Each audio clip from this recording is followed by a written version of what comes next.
siang buat kita semuanya. Selamat siang. Ya.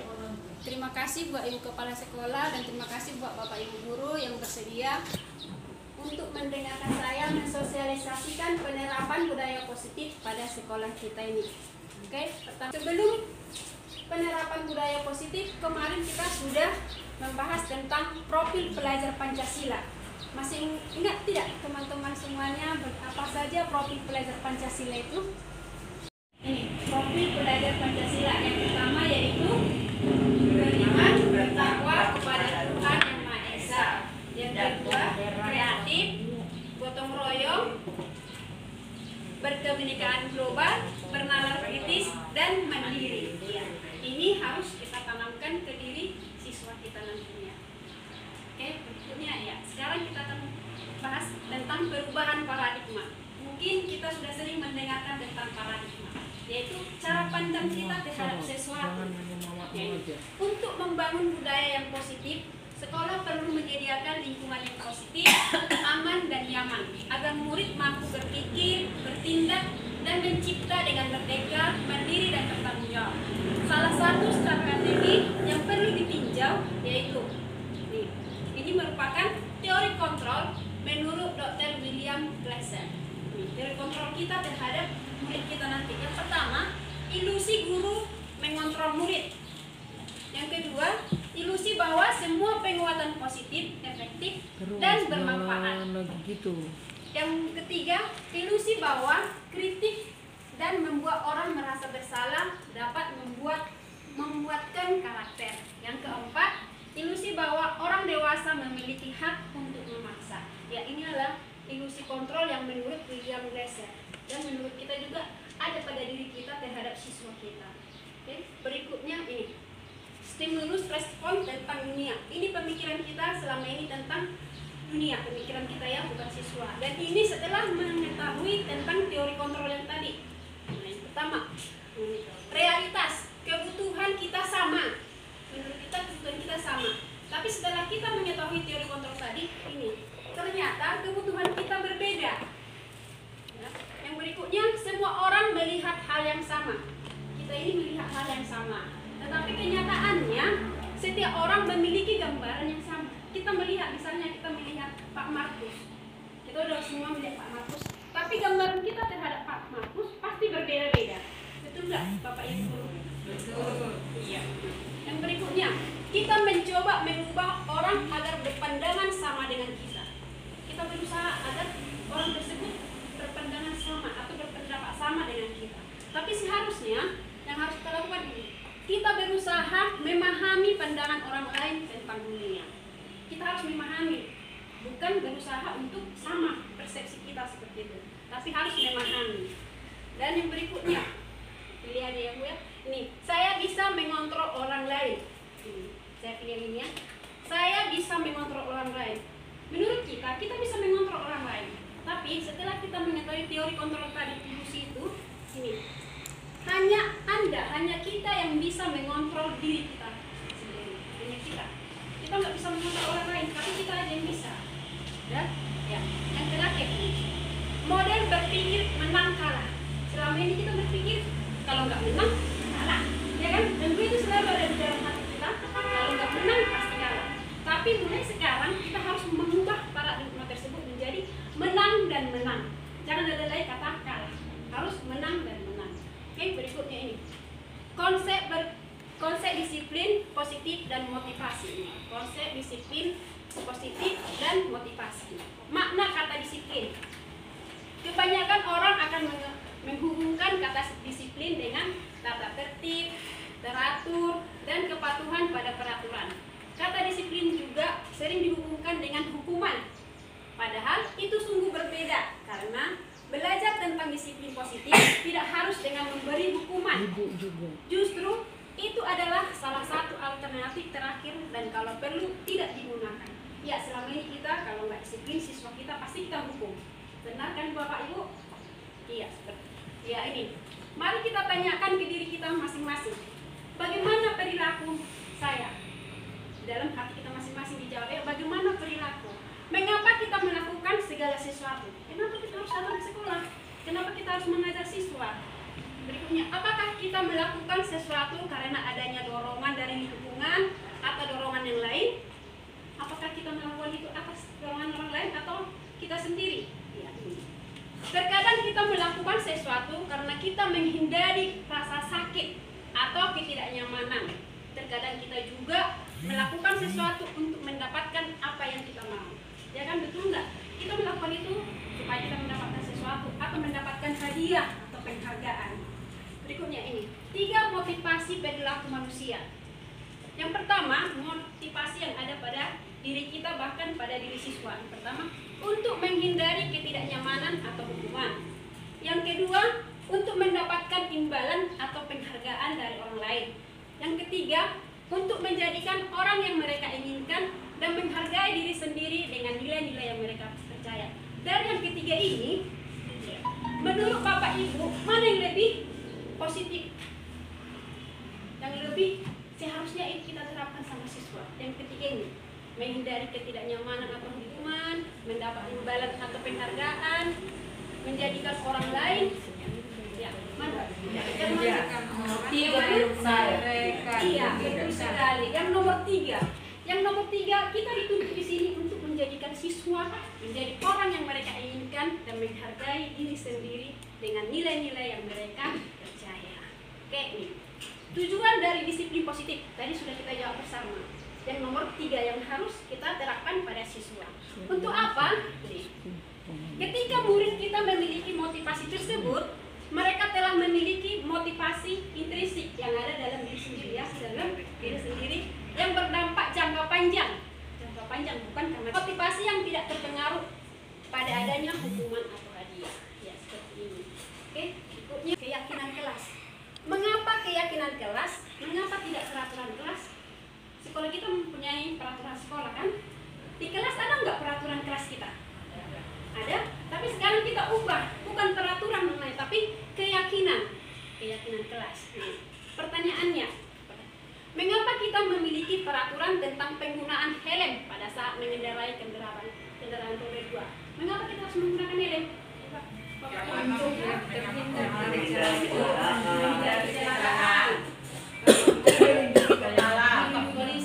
Biar tidak ada polisi. Iya, betul sekali, itu jawabannya. Ini, mengapa kita memiliki peraturan tentang penggunaan masker dan mencuci tangan setiap saat? Agar terhindar dari Memutus rantai COVID corona. Iya, memutus rantai COVID corona biar terhindar dari COVID. iya dengan COVID. Ya, itu semua untuk keselamatan kita, kan? Itu untuk Bapak Ibu. Benar. Iya, itu untuk keselamatan kita. Jadi kita harus yakin menggunakan helm itu kita biar selamat. Mencuci tangan dan memakai masker dan kita terhindar dari penyakit. Jadi keselamatan dan kesehatan. Oke? Nilai-nilai keselamatan atau kesehatan inilah yang kita sebut sebagai keyakinan. Kita yakinkan kalau dengan memakai helm kita akan selamat. Enggak akan, kalau seandainya ada kecelakaan jauh-jauh itu kita enggak akan fatal kecelakaannya. Yaitu nilai-nilai kebajikan atau prinsip-prinsip universal yang disepakati bersama secara universal, lepas dari latar belakang suku, negara, bahasa maupun agama. Ya, di seluruh dunia mungkin kalau memakai helm sudah menjadi kewajiban gitu ya, sudah menjadi keyakinan. Tanpa disuruh, tanpa dipaksa, kita harus menggunakan helm dan pada saat ini menggunakan masker. Oke, ini untuk membuat kesepakatan keyakinan kelas tadi ini penting sekali untuk kelas yang seru dan produktif. Yang pertama, bersikap jujur. Banyak anak kita sering berbohong. Yang kedua, bertanggung jawab. Yang ketiga, menghargai satu sama lain. Yang keempat, bersikap baik dan sopan. Yang kelima, mendengarkan dengan baik. Oke? Ya, ini merupakan keyakinan kelas yang sudah kami buat di kelas 5B. Contohnya seperti ini. Tepat waktu. Kita tahu semua bagaimana tepat waktu, ya kan? Yang nomor 2, tangan jika bertanya. Tanpa kita suruh juga, pasti anak-anak mau menjawab atau memberi pertanyaan tanpa angkat tangan. Tapi ini harus kita usahakan, kita budayakan angkat tangan. Dan yang ketiga, dengarkan teman sekelas yang sedang berbicara. Ya, kebanyakan siswa kita pasti tidak mendengarkan temannya sewaktu memberikan pendapat. Oke, kan siswa kita juga mau seperti itu. giliran Anda, ya menunggu giliran. Sewaktu tadi temannya berbicara, kita menunggu giliran kita untuk selanjutnya memberikan pendapat. Yang kelima, jaga kerapian. Ini jaga kerapian ini mungkin sudah tanpa kita bilang juga siswa kita sudah rapi. Tapi ada juga satu atau dua orang tidak akan pernah menjaga kerapiannya. Baik kerapian berpakaian, kerapian waktu membuat bukunya di atas meja. Kebanyakan siswa kita, pelajaran kita tematik, tapi semua buku di dalam. Ada di situ matematika, ada di sebagian IPA-nya, tapi seharusnya di situ hanya tematik atau khusus matematika. Tapi di dalam meja ada di situ. Penggarisnya bahkan ada di atas meja. Itu bukan menjaga kerapian. Oke, yang berikutnya pemenuhan kebutuhan dasar. Ya, seluruh tindakan manusia memiliki tujuan tertentu. Semua yang kita lakukan adalah usaha terbaik kita untuk mendapatkan apa yang kita inginkan. Ketika kita mendapatkan apa yang kita inginkan, sebetulnya saat itu kita sedang memenuhi satu atau lebih dari satu kebutuhan dasar kita. Berikut ini adalah kebutuhan dasar pada manusia. Ada 5 kebutuhan dasar manusia. Yang pertama, kebutuhan bertahan hidup. Ya, ini meliputi kesehatan, rumah, makanan, bahkan bagi kita yang berkeluarga, seks untuk bereproduksi. Oke. Yang kedua, cinta dan kasih sayang. Ini. Kebutuhan untuk diterima, cinta dan kasih sayang. Ini. Kebutuhan ini meliputi keinginan untuk tetap terhubung dengan orang lain, seperti teman, keluarga, maupun kelompok di mana kita tergabung. Yang berikutnya, penguasaan. Kebutuhan pengakuan atas kemampuan. Misalnya, keinginan untuk dianggap berharga bisa membuat perbedaan, bisa membuat pencapaian, kompeten, diakui, dihormati, dan keinginan untuk meninggalkan pengaruh. Yang keempat, kesenangan. Kebutuhan untuk merasa senang. Ya, ini misalnya kesenangan bermain, tertawa, menikmati apa yang sedang dilakukan. Jadi segala sesuatu yang kita lakukan harus kita nikmati. Yang terakhir, kebutuhan kebebasan. Kebutuhan akan pilihan. Ya, ini. Misalnya perlu banyak bergerak, suka mencoba-coba, tidak terpengaruh orang lain dan senang mencoba hal baru.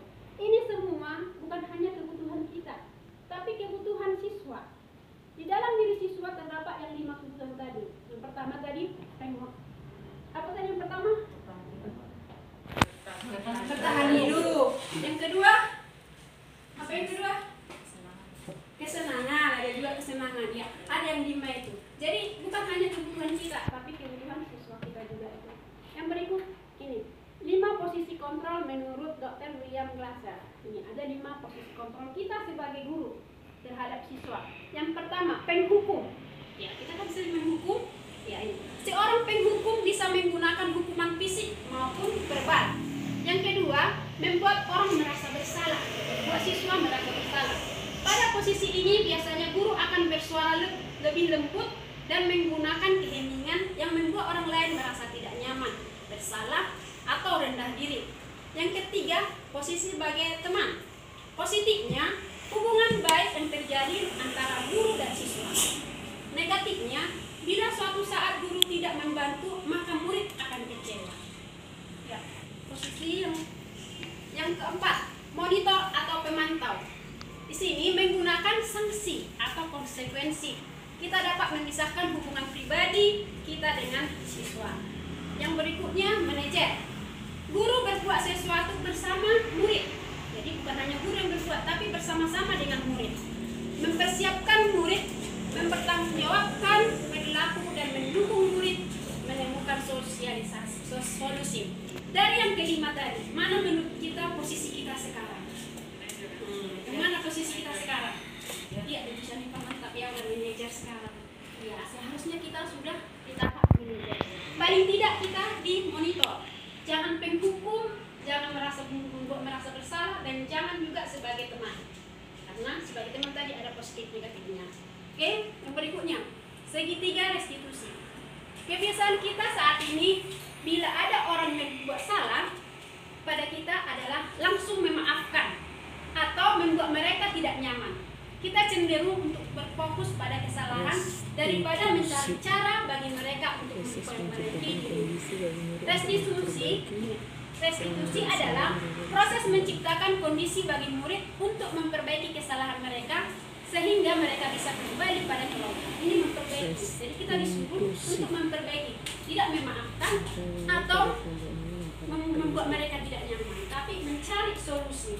Apa seharusnya solusi bagi siswa yang terlambat? Apa solusi bagi siswa yang tidak berpakaian rapi? Di bawah ini adalah ciri-ciri restitusi yang membedakan dengan program disiplin lainnya. Yang pertama, restitusi bukan untuk menebus kesalahan, namun untuk belajar dari kesalahan. Berikutnya, memperbaiki hubungan.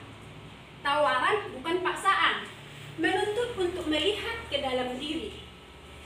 Mencari kebutuhan dasar dan mendasari tindakan.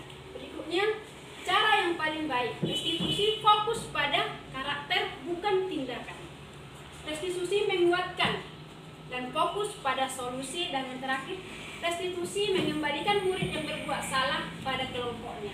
Ya, selama ini kita seperti yang saya bilang tadi, kalau siswa terlambat kita langsung menghukum. Kalau siswa tidak berpakaian rapi kita menghukum. Tapi di sini salah. Kita sini diajarkan untuk mencari solusi. Dengan cara apa? Nah, cari solusi ini.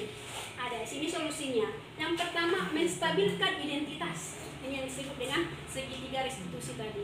Menstabilkan identitas di sini dalam arti ini. Setiap orang pasti pernah melakukan kesalahan. Setiap siswa pasti pernah terlambat. Ya, tapi kita jangan mencari keterlambatannya. Jangan kita tanya apa kesalahanmu. Tidak seperti itu. Tapi kita tanya sama siswa, apa tindakanmu besok? Bagaimana reaksimu besok? Kesalahannya pasti siswa sudah tahu kesalahannya. Tapi tindakannya, solusinya, seperti tadi. Di sini saya ambil contoh murid saya. Ada 2 murid saya kelas 5B yang sering terlambat, Alvaro dan juga Henny. Alvaro ini jangankan terlambat di sekolah, sewaktu ujian ANBK juga dia terlambat. Pada saat itu mungkin saya marah, kepala marah, semua marah. Karena sudah terlambat, namanya juga ujian ANBK. Tapi setelah saya tanya, kenapa kamu terlambat? Saya dekatin siswa tersebut. Ternyata orang tuanya sibuk semua, tidak ada yang mengantar. Baru dia terlambat karena bangun kelamaan. Jadi setelah saya dekati dia, akhirnya buat jam beker ya, hidupkan alarm mama di rumah dari HP-nya, biar terbangun cepat. Ya. Setelah itu dia akhirnya tidak pernah lagi terlambat, sudah kita lihat. Tapi murid saya satu lagi, Henny, rumahnya dekat di sini di Sangkan Buteng. Setiap dia terlambat, saya langsung marah. Kau ini udah besar, udah anak gadis, nggak malu terlambat seperti itu. Tapi setelah saya mengetahui ini semua, bagaimana caranya, saya mendekati dia. Setelah didekati, saya tanya, kenapa kau terus terlambat? Ternyata ada backgroundnya, ada di belakang cerita. Dia mengerjakan semua pekerjaan di rumah. Dia menyuci, dia membantu inang mudanya membuat, kebetulan ada jual mie, jual makanan ringan pagi. Jadi dia selalu selesai dulu katanya dia bekerja di situ, baru dia ke sekolah. Jadi di sini mungkin pada saat waktu saya nggak tahu dia itu banyak kegiatannya, saya hukum. Maka di sini juga dihukum, tidak dikasih baris ya ke barisan. Tapi setelah itu kita di sinilah untuk mengetahui latar belakang apa yang mendasari siswa itu terlambat dan tidak berpakaian rapi.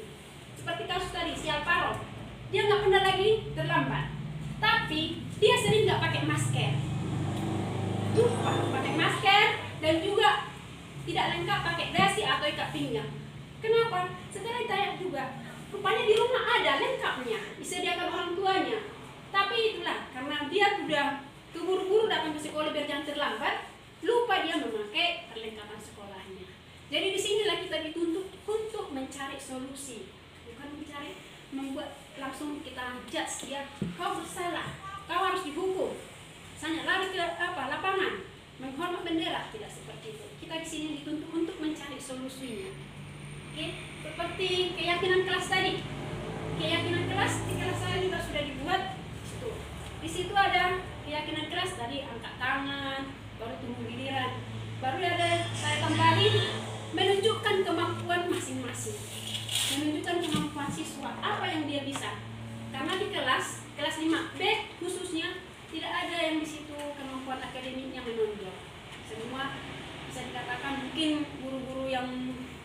terlebih dahulu mengajar sudah tahu bagaimana keadaan kelas 5B.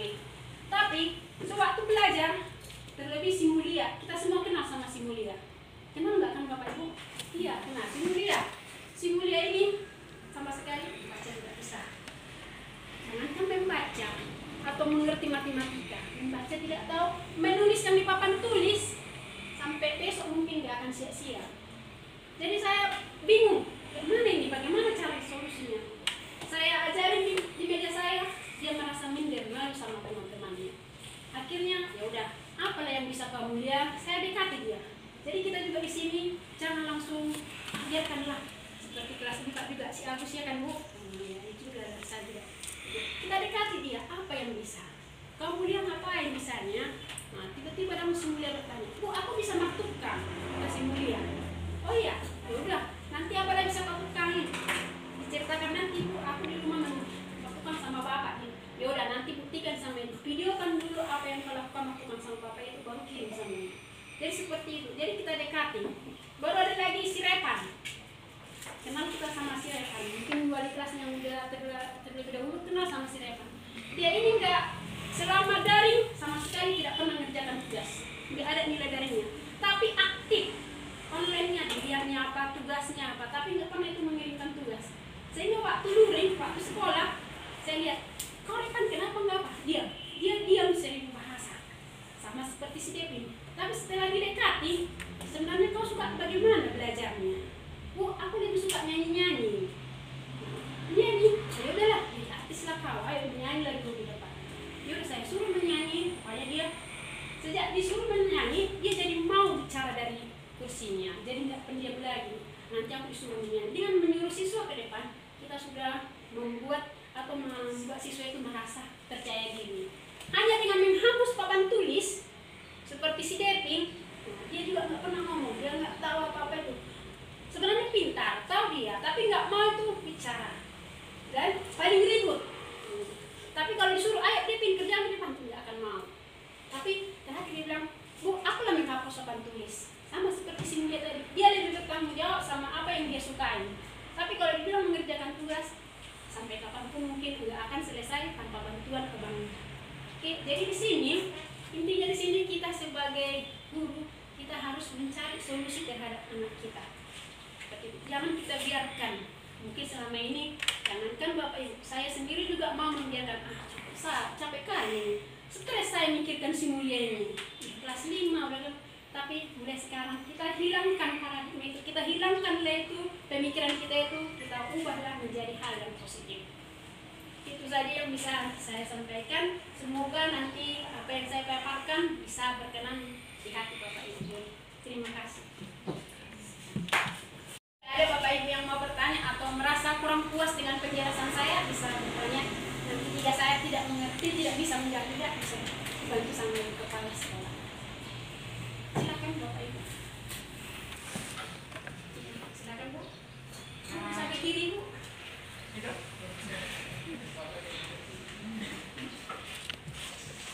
Oke, terima kasih atas kesempatan. Sebenarnya ini bukan pertanyaan, tapi kita sering aja dulu ya mengenai tadi bakat. Kadang anak tidak mengerjakan PR, tidak berbuat apa-apa setelah dikasih solusi atau pendekatan kepada si anak, mereka tertarik. Ada yang tertarik menyanyi, ada yang tertarik bertukang, ada yang tertarik mungkin ke PCOK dan sebagainya. Nah, jadi dievaluasi lah, dievaluasi. Kan dituntut juga akademiknya. Nah, misalkan kita sudah menanamkan bakat itu atau mengembangkan kepada si anak, bakat tersebut menyanyi, bertukang atau apa saja. Bagaimana nanti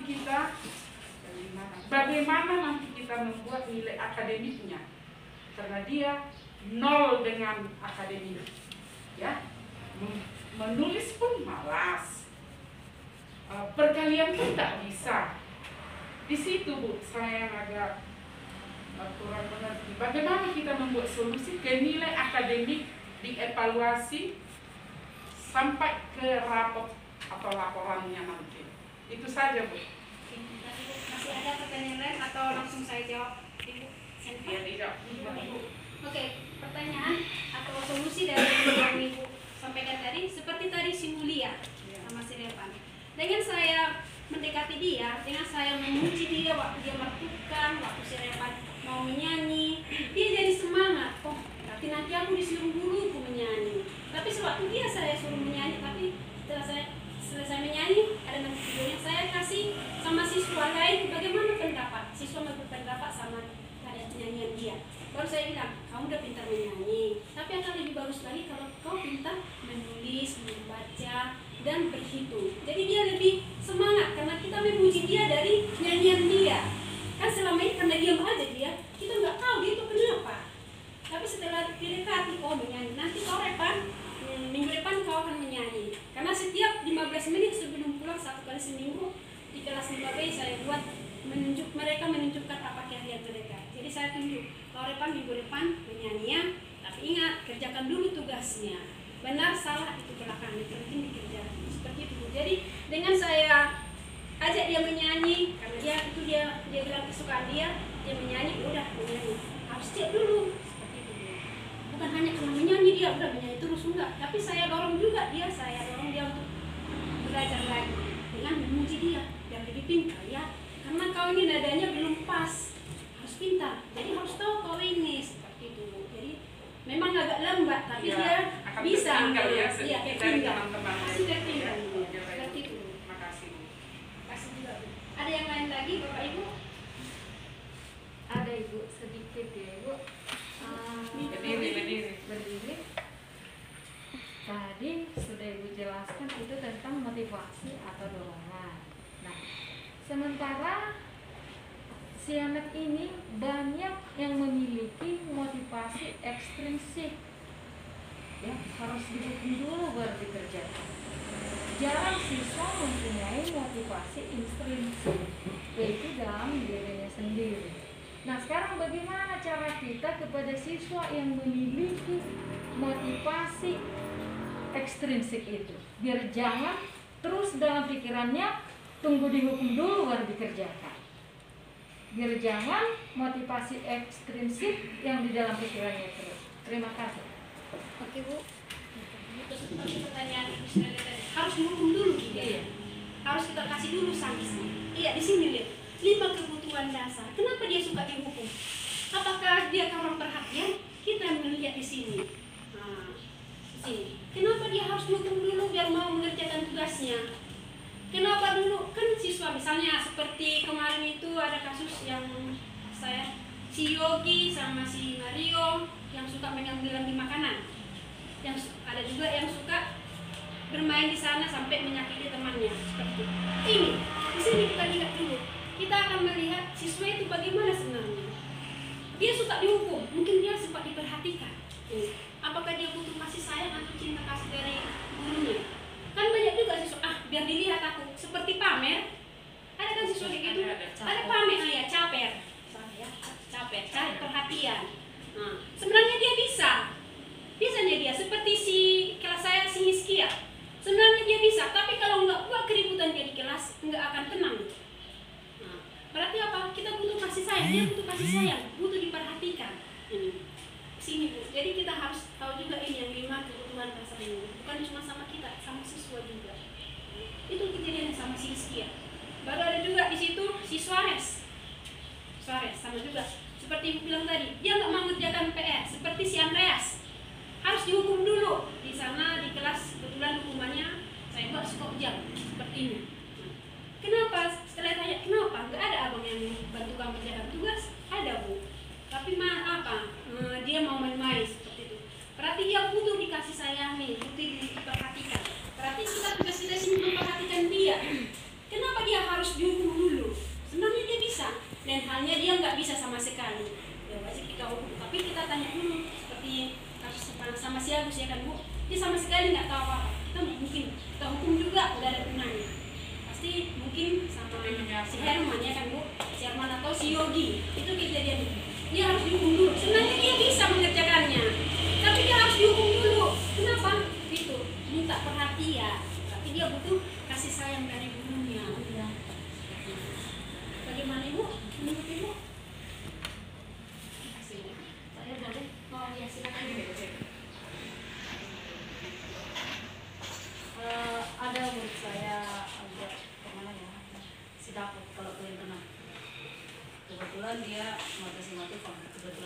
ya. Nah, jadi dia sejak masuk aja pun dia udah pendiam, nggak pernah ini. Nah, saya ini kan ternyata dia puyang, kurang kasih sayang di rumah. Ya, puyang ya namanya. Karena ceritanya mamanya lari sama orang. Nah, saya dekatin, saya bilang sama teman-temannya, bapak ini punya masalah. Jadi bagaimana nanti keadaannya, bagaimana ininya, kita harus maklumnya, nanti diajari. Saya puji-puji dia, memang doa ini, pujian ini memang manjur. Kalau dipuji memang anak-anak itu jadi ini ya, tapi saya jadi kewalahan, jadi pecicilan dia sama saya. Iya, jadi kayak mana itu solusinya Bu? Maksudnya kan gini, kalau saya puji, tapi bentar-bentar, ibu ini, padahal kan saya masih punya anak yang lain gitu. Apakah dia dipuji terus? Apakah saya harus puji terus? Padahal motivasi instruksi tidak mengharapkan pujian. Iya. Terima kasih Bu atas pertanyaan. Iya, betul sekali tadi. Itu ada tadi posisi kontrol kita. Pas itu berarti Ibu Marmun itu berperan sebagai teman. Dia berteman dengan Sedako. Teman dia. Dan seperti tadi, posisi kontrol dalam posisi teman itu ada positif dan ada negatifnya. Positifnya itu tercipta hubungan baik antara Sedako dengan Ibu. Negatifnya pada saat Ibu tidak memperhatikan dia akan kecewa atau merasa nggak diperhatikan lagi aku seperti itu. Jadi di sini kita berusaha untuk menjadi posisi manajer. Ya. Tapi setelah saya lihat kemarin itu si Dapat bisanya senang. Ada apa nilai baiknya juga. Sewaktu kemarin waktu yang di depan si Dapat terpilih senang. Nah, berarti dia lebih suka yang senang-senang seperti itu, bergerak. Karena dipuji lah dia mau bergerak. Iya. Jadi padahal dia Padahal yang bagus, ekstrinsipnya tidak mengharapkan pujian. Iya, aja deh. Tapi dia waktu senang, kan waktu senang dia nggak tahu akan dinilai. Dia semangat. Karena kita tahu bagaimana fisik dia. Dia semangat. Akhirnya dia terpilih ke depan. Dan dia karena rezeki dia dapat hadiah seperti itu. Itu kan karena rezekinya. Iya, karena dia suka yang bergerak seperti itu. Bagaimana Bu? Jadi puji lah gitu.